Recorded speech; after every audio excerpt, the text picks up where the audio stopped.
Hello everyone, this is Anas and now you are watching Anas classes. आज की इस video में हम बात करेंगे इंडियाज़ फॉरेन पॉलिसी के बारे में, भारत की विदेश नीति के बारे में। भारत की विदेश नीति पर मैं ऑलरेडी एक वीडियो शूट कर चुका हूं, लेकिन उस वीडियो में हमने बात करी थी इंडियन फॉरेन पॉलिसी के गोल्स के बारे में, उद्देश्यों के बारे में कि हमें क्या प्राप्त करना है, हमें क्या अचीव करना है।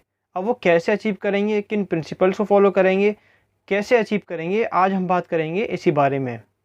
तो किन सिद्धांतों को फॉलो करते हुए हमें उन उद्देश्यों को प्राप्त करना है। उद्देश्य और सिद्धांत में फ़र्क होता है। मान लीजिए आपका सिद्धांत ये है कि मुझे 12th क्लास में 98% मार्क्स लाने हैं, ये आपका उद्देश्य हुआ। अब उन उद्देश्यों को प्राप्त करने के लिए आप किन सिद्धांतों को फॉलो कर रहे हैं। आप उन सिद्धांतों फॉलो करेंगे कि मैं प्रीवियस क्वेश्चन पेपर्स देखूंगा, मैं पूरा सिलेबस को कवर करूंगा, मैं हर एक इंपॉर्टेंट क्वेश्चन को देखूंगा, तो ये आपके सिद्धांत हुए। तो पिछली वीडियो हमने बात करी थी गोल्स के बारे में।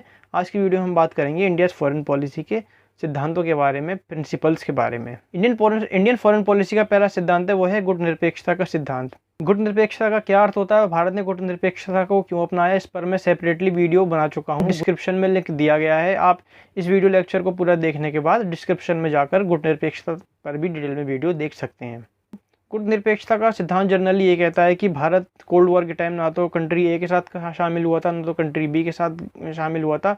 जो भी मिलिट्री ऑर्गेनाइजेशंस दोनों ही महाशक्तियाँ बना रही थी, भारत ने उससे अपने आप को सेपरेट रखा और किसी भी गुट में शामिल ना होकर इंडिपेंडेंटली अपनी फॉरेन पॉलिसी को फ्रेम किया। क्योंकि अगर भारत किसी गुट में शामिल होता तो इसकी सॉवरेनिटी के लिए खतरा हो सकता था। डिटेल में आप इस वीडियो को देख सकते हैं। गुट निरपेक्षता को डिटेल से डिस्कस किया गया है, डिस्क्रिप्शन में लिंक गिवन है। पंचशील का सिद्धांत तत्कालिक चीनी राष्ट्रपति चाउ एन लाई और तत्कालिक भारतीय प्रधानमंत्री पंडित जवाहरलाल नेहरू द्वारा 1954 में साइन किया गया था। उसी वक्त हिंदी चीनी भाई भाई का नारा भी दिया गया था। इस सिद्धांतों में भी दोनों ही देशों ने एक दूसरे के पारस्परिक लाभ और एक दूसरे की सॉवरेनिटी में इंटरफेयर ना करना, ऐसे सिद्धांतों पर हस्ताक्षर किए थे। पंचशील पर भी सेपरेटली वीडियो लेक्चर अवेलेबल है, डिस्क्रिप्शन में लिंक गिवन है, उसको भी आप डिस्क्रिप्शन में देख सकते हैं। ये दोनों ही प्रिंसिपल काफ़ी इंपॉर्टेंट प्रिंसिपल्स थे, इसलिए मैंने इस पर सेपरेटली वीडियो शूट करा था। भारत की विदेश नीति का जो अगला सिद्धांत है वो ये है उपनिवेशवाद और साम्राज्यवाद का विरोध। भारत ने शुरू से ही अंतर्राष्ट्रीय स्तर पर हर तरीके के कॉलोनियलिज्म और इम्पीरियलिज्म का विरोध जो है वो किया है, क्योंकि भारत खुद भी एक लंबे अरसे से उपनिवेशवाद से पीड़ित रहा था और भारत जानता था कि उपनिवेशवाद में वास्तव में एक कंट्री की सोशल और इकोनॉमिक कंडीशन क्या से क्या हो जाती है। सो भारत जिन गोल्स को प्राप्त करना चाहता है और उन्हें प्राप्त करना है कि तो उन्हें इस प्रिंसिपल्स के माध्यम से, जिसमें से एक उपनिवेशवाद और साम्राज्यवाद का विरोध करना भी शामिल है। भारत ने खुलकर इंडोनेशिया की स्वतंत्रता का भी समर्थन किया था। इसके अलावा मलाया, लीबिया, अल्जीरिया, ट्यूनीशिया और घाना, इन जिन देशों में भी जब भी स्वतंत्रता संग्राम हुए उपनिवेशवाद के विरुद्ध, भारत ने खुलकर इन स्वतंत्रता संग्रामों का भी नैतिक समर्थन किया था। भारत हमेशा से ही साम्राज्यवाद का विरोध करता आया है और जो स्वतंत्रता संग्राम उपनिवेशवाद को ख़त्म करके अपनी स्वतंत्रता पाने के लिए हुए हों, भारत ने शुरू से ही हर एक देश के ऐसे स्वतंत्रता संग्राम का समर्थन किया है। अगला भारतीय विदेश नीति का जो सिद्धांत है रंगभेद और नस्लभेद का विरोध, opposition to rational discrimination. Bharat ने हर एक देश में होने वाले रेशनल डिस्क्रिमिनेशन का शुरू से ही विरोध किया है। साउथ अफ्रीका में भी जब रेसिज्म अपने जोर पर था तो भारत ने उस मुद्दे पर भी इसका विरोध किया था और यहाँ तक कि उस समय भारत ने साउथ एशिया के साथ अपने संबंध भी दूर जो है वो कर लिए थे। साउथ अफ्रीका में नेल्सन मंडेला के नेतृत्व में पहली सरकार फिर जब बनी, उस वक्त भारत ने दोबारा अपने संबंध मजबूत करना शुरू किए थे। तो साउथ अफ्रीका में भी जो रेशनल डिस्क्रिमिनेशन गोरे और कालों के बीच हुआ करता था, उसका विरोध भी भारत ने जमकर किया है।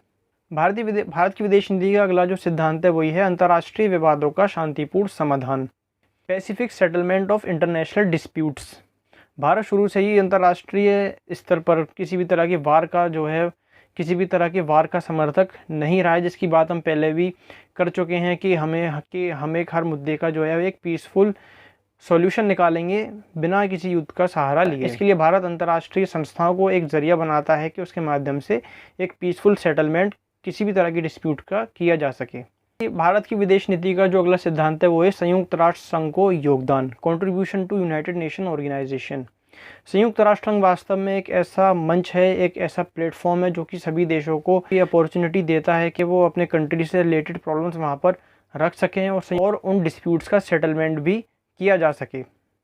अंतर्राष्ट्रीय स्तर पर शांति को अगर प्राप्त करना है, जैसे कि हमने इससे पिछले पॉइंट में अभी डिस्कस किया कि भारत अंतर्राष्ट्रीय शांति और सुरक्षा को भी जो है बनाए रखना चाहता है, तो वास्तव में संयुक्त राष्ट्र संघ ही एक ऐसा माध्यम है जिसके माध्यम से भारत अपने सिद्धांत पर अमल कर सकता है। यूएन में भी भारत की भूमिका भी काफ़ी ज़्यादा महत्वपूर्ण है, काफ़ी ज़्यादा इम्पोर्टेंट है और भारत को लगातार सुरक्षा परिषद में भी अस्थायी सदस्य के तौर पर लगातार चुना जाता रहा है और इसके लिए अन्य देशों ने भी भारत की सदस्यता का समर्थन किया है। हालांकि परमानेंट मेंबरशिप हमें नहीं मिल सकी है और हो सकता है कि फ्यूचर में मिल जाए। भारत की विदेश नीति का जो अगला सिद्धांत है वो है गुजराल सिद्धांत। गुजराल सिद्धांत भारत के विदेश मंत्री इंद्र कुमार गुजराल ने विदेश मंत्री रहते हुए दिया था।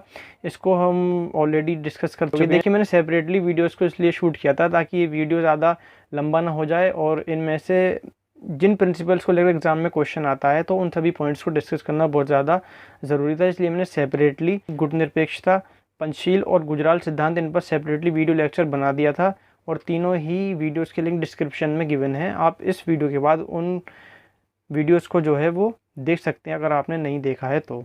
मैं बात कर रहा था गुजराल सिद्धांत की। गुजराल सिद्धांत वास्तव में जो साउथ एशिया कंट्रीज़ हैं स्पेसिफिकली उनके लिए दिया गया था कि साउथ एशिया कंट्री कैसे आपस में मिलकर वैश्विक स्तर पर विश्व शांति को बढ़ावा दे सकती हैं और इंटरनेशनल टेंशन्स को जो है वो दूर कर सकती हैं और कैसा बिहेवियर साउथ एशिया कंट्रीज़ का एक दूसरे के लिए होना चाहिए और भारत का उसमें क्या रोल हो सकता है, इस पर स्पेसिफिकली जोर देते हुए विदेश मंत्री इंद्र कुमार गुजराल ने सिद्धांत दिया था।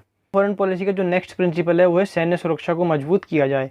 हालांकि भारत कमिटेड है कि अंतर्राष्ट्रीय स्तर पर हम निशस्त्रीकरण को बढ़ावा देंगे, लेकिन फिर भी हमें पता है कि भारत देश की जो सीमा है वो कई देशों की सीमाओं से मिलती है, तो हमें अपने बॉर्डर्स के प्रोटेक्शन के लिए और इंटरनल टेररिज्म और एक्सटर्नल टेररिज्म दोनों के खात्मे के लिए हमें अपनी सैन्य सुरक्षा को मजबूत किए जाना बहुत ज़्यादा ज़रूरी है कि भारत एक और सीमाओं से घिरा हुआ है, दूसरी ओर समुद्री सीमा भी भारत के अंतर्गत आती है, तो किसी भी तरह का समुद्री तरफ से अटैक हमारी तरफ ना हो, तो इसलिए हमें अपने नेवी को भी मजबूत करना है, एयरफोर्स को भी मजबूत करना है और आर्मी को भी जो है मजबूत करना है ताकि किसी भी तरह की इंटरनल प्रॉब्लम्स और एक्सटर्नल अटैक से जो है इंडिया को प्रोटेक्ट किया जा सके। हालांकि भारत अपनी सैन्य सुरक्षा को मजबूत करने के लिए कमिटेड तो है, लेकिन इसके साथ साथ भारत नो फर्स्ट यूज़ की पॉलिसी पर भी कमिटेड है। भारत अपनी ओर से किसी पर आक्रमण नहीं करेगा। पर लास्ट जो सिद्धांत है वो ये है कि अंतर्राष्ट्रीय स्तर पर परमाणु हथियारों को जो है वो समाप्त करना।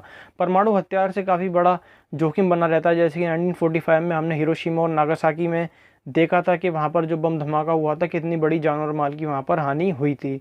सो इंडिया कमिटेड है कि वैश्विक स्तर से हम परमाणु हथियार को ख़त्म कर सकें और एक पीसफुल इंटरनेशनल एनवायरनमेंट, एक शांतिपूर्ण अंतर्राष्ट्रीय वातावरण को हम प्रदान कर सकें जिससे मानव जाति का ज़्यादा से ज़्यादा जो है वो भला हो सके।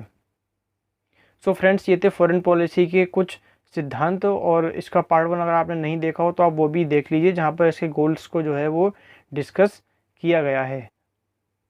सो आज के लिए फ्रेंड्स बस इतना ही। मिलते हैं आपसे किसी और वीडियो में। वीडियो को लाइक कीजिए, शेयर कीजिए और अगर अभी तक आपने चैनल को सब्सक्राइब नहीं किया है तो चैनल को सब्सक्राइब करने के साथ साथ बेल आइकन को भी प्रेस कर दीजिए ताकि फ्यूचर में जब भी वीडियोस अपलोड हों उसकी नोटिफिकेशंस तुरंत आपको आपके मोबाइल पर ही मिल जाएं।